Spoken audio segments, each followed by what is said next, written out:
রোজার ফায়দাটা কি এটা আমরা শুনলাম যে আমরা ধর্মীয়ভাবে আল্লাহ তাআলা নির্দেশ দিয়েছেন, সামাজিকভাবেও আমাদেরকে আল্লাহ তাআলা নির্দেশ দিয়েছেন এবং সামাজিকভাবেও রোজা আমাদের জন্য দরকার। এই রোজাটা রাখলে কি উপকার হবে? উপকার আছে না নাই বলেন তো? কি উপকার আছে? ধর্মীয়ভাবে উপকার আছে এবং বৈজ্ঞানিকভাবে উপকার আছে। আপনি যদি রোজা রাখেন আল্লাহ রাব্বুল আলামিন আপনাকে এমন প্রতিদান দান করবেন যেই প্রতিদান এই পৃথিবীর প্রতিদানের মতো নয়। 1 লক্ষ 2 লক্ষ 1 কোটি 2 কোটি টাকা নয়, এমন অসীম জান্নাত রব্বুল আলামিন আমাদের জন্য রেখে দিয়েছেন, যার শুরু হবে কখনো শেষ হবে না। সুবহানাল্লাহ। হাদিসে কুদসিতে আল্লাহ রাব্বুল আলামিন বলেছেন, আস-সাওমু লি ওয়া নাজজি বি, রোজা বান্দা আমার জন্য রাখে। রোজা আমরা কার জন্য রাখি? কথা বলেন, কার জন্য? দুনিয়ার মানুষকে দেখানোর জন্য? আমরা বাঙালি এত বোঝা আবার হইছি না, মানুষকে দেখানোর জন্য এত কষ্ট করতে আমরা রাজি না। কথা বলেন ঠিক না? 15-16 ঘন্টা পর্যন্ত না খাইয়া আমারে রোজা রাখবো এই কথা বলার জন্য আবার এত পাগল হইছি না আমরা। অন্যান্য ইবাদত যাই বলেন, 2 রাকাত 4 রাকাত আওয়াবেন তাহাজ্জুদ নামাজ পড়া যায়, কিন্তু রোজা কম্বরকে এই উদ্দেশ্যে মানুষ রাখে না। কথা বলেন ঠিক না? রোজাটা মানুষ নিরেট আল্লাহর জন্য রাখে। যদি আমরা রোজাটা মানুষকে দেখানোর জন্যই রাখি তাহলে আপনি ঘর থেকে খেয়ে আসলে তো পারেন, আইসা বলবেন যে রোজা ধরছে ও, বলেন অভিনয় করলে পারা যায় কিনা? কিন্তু কোনো মানুষ, কিছু মানুষ আছে আবার নাই যে তাও না, কিছু মানুষ আছে ঘর থেকে খাইয়া আইয়া কইতেছে আজকে ধরছে রোজাটা, কিন্তু উনি বাইরে থেকে খাইয়েছে। কথা বলেন, এমন মানুষ কিছু আছে না যে রোজা রাখছে না, ইফতারের সময় বইয়া কইতাছে আজকে যে রৌদ্র পড়ছে আজকের মতো রোজা ধরছে না, কিন্তু উনি কিন্তু খাইয়েছে। কিন্তু ইল্লা মাশাআল্লাহ ম্যাক্সিমাম মানুষ সম্পর্কে এই জিনিসটা চিন্তা করে যে আমি রোজা না রেখে আমি মিথ্যা বলবো না। রোজা রেখে আমরা মানুষকে দেখানোর জন্য রোজা রাখি না, রোজাটা রাখি একমাত্র কার জন্য? এই জন্য আল্লাহ রাব্বুল আলামিন হাদিসে কুদসিতে বলে দিয়েছেন, বান্দা রোজা আমার জন্য রাখে। রোজা যেহেতু আমার জন্য রাখে, এই জন্য এই রোজার প্রতিদান দুনিয়ার কোনো মানুষ দিবে না, একমাত্র আমি আল্লাহ দেব। প্রতিদান হিসেবে তাকে জান্নাত দিয়ে দেব। সুবহানাল্লাহ।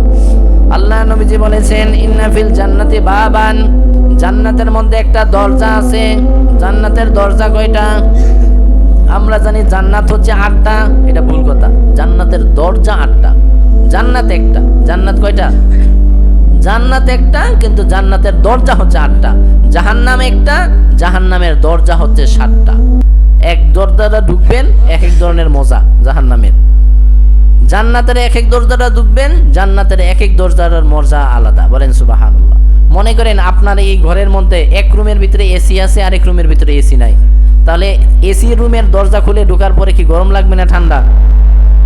যে রুমের ভিতরে এসি নাই ওই রুমের ভিতরে ঢুকলে তুলনামূলকভাবে ফ্যানের বাতাস একটু গরম। কথা বলেন ঠিক কিনা? তাহলে জান্নাতের যে 8টা দরজা আছে সেই 8টা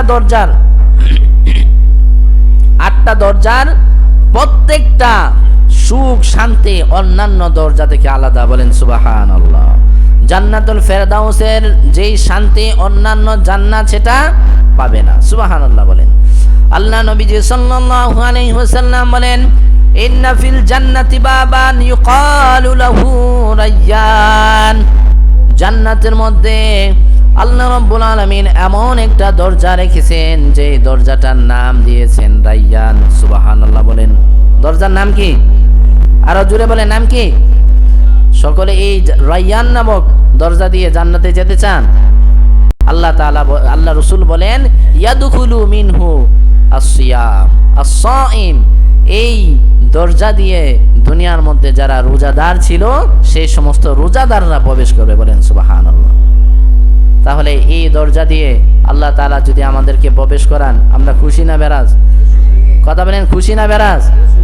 এই দরজা দিয়ে কারা যাবে? যারা রমজানে খাবে তারা। কথা বলেন, তারা যাবে? আচ্ছা, আরো সহজভাবে বলি, মনে করেন আপনাকে যদি বলা হয় 1 মাস যদি আপনি রোজা রাখেন আপনাকে 2 লক্ষ টাকা দেওয়া হবে। কয় লক্ষ টাকা? রোজা রাখেন না এমন মানুষ পাওয়া যাবে কিনা বলেন? এখন মনে করেন যে আমাদের প্রধানমন্ত্রী সাহেব বলল যে আদমশুমারি করো, যারা যারা এই 1 মাসে রোজা রাখছে সরকারি তহবিল থেকে তাদের ঈদের আগ্রাতে তাদের অ্যাকাউন্টে 2 লাখ টাকা করে জমা হবে। বলেন বাংলাদেশের রোজাদারের সংখ্যা কমবে না বাড়বে? সবাই কামকাজ ছেড়ে দিব যে এই রমজানে আর কোনো কাজ টাজের দরকার নাই, 2 লাখ টাকা পাইলে আর দরকার কি? ঈদের আগের দিন ইচ্ছা মতো মার্কেট টার্কেট সব কিছু হবে। আমার বোঝানোর পয়েন্ট হচ্ছে দুনিয়ার 2 লক্ষ টাকার জন্য যদি আপনি 30টা রোজা রাখতে পারেন, শুধু অনলি 2 লাখ, 2 লাখের জন্য, কিন্তু আমার আল্লাহ রব্বুল আলামিন বলেছেন যে ব্যক্তি রোজা রাখবে আমি তাকে রাইয়ান নামক জান্নাত দেব। বলেন সুবহানাল্লাহ। জান্নাত কি মনে করেন?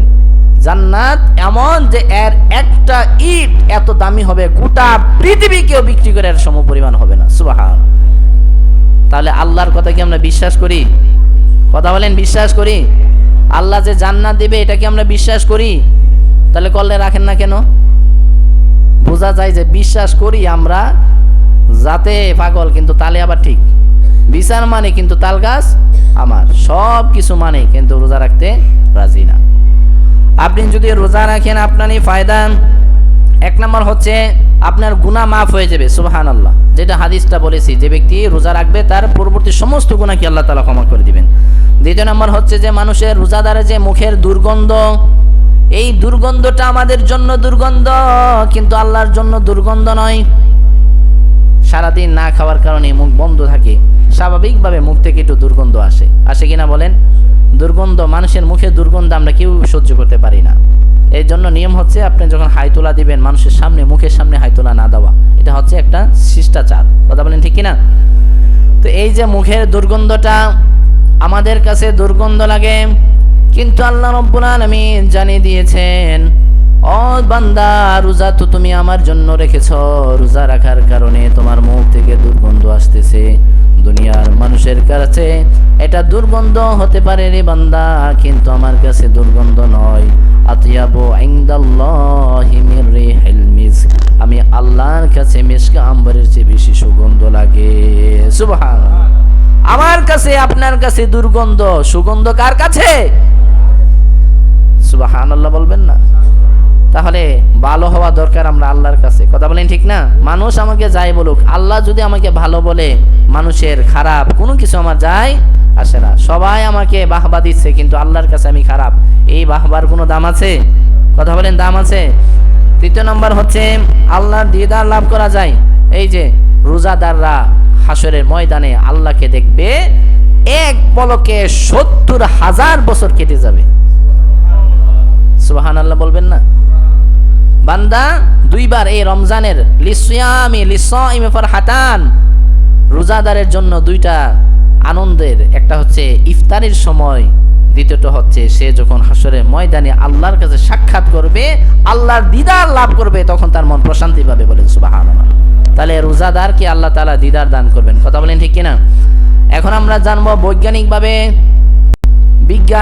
বিজ্ঞান কি বলে, রোজা রাখার দরকার আছে না নাই? খ্রিস্টানরা ফাস্টিং করে, তারা উপবাস করে, হিন্দুরাও রোজা রাখে, তারাও উপবাস থাকে, তাদের সিস্টেম আমাদের সিস্টেমটা ভিন্ন।